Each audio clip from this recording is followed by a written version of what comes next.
Pijem već 16 godina i znam pravila i sve kak ide, ali ne mogu prestati.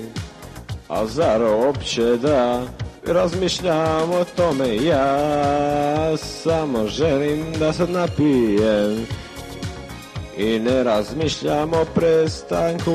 Ne mogu prestat piti ja, ne mogu nikada trezan bit, ne mogu prestat bit, ne mogu samo pijem, ne mogu prestat bit i dobro mi je.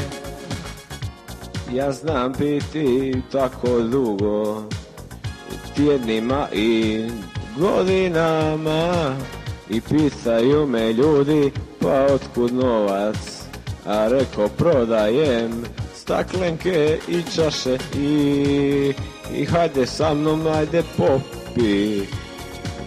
Ne pitaj me otkud mi, ne mogu prestat pit, ne mogu se treznit, ne mogu prestati piti, ne mogu se trezniti, ne mogu doma ići, ne mogu ženi reći da pije, ne mogu prestati, ne mogu prestati, kažem ne mogu se strijeznit, ne mogu plakati, samo povraćati i serem tu i tamo, al pišam puno.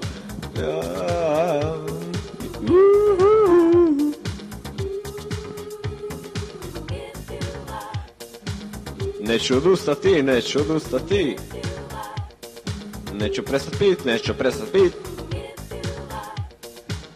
I znam ja kako to ide, al ne mogu se odviknuti, zato ja imam u sebi alkohol umjesto krvi.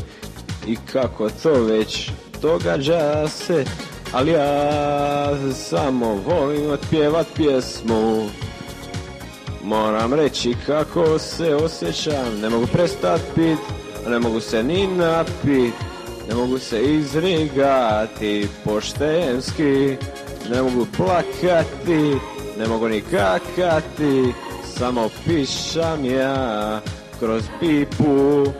Ne mogu prestat pit, ne mogu se ni napit, ne mogu ništa raditi ni prestati, ne mogu prestat pit, ne mogu s tebe razvit, ne mogu kontrolirat se, ne mogu hodat.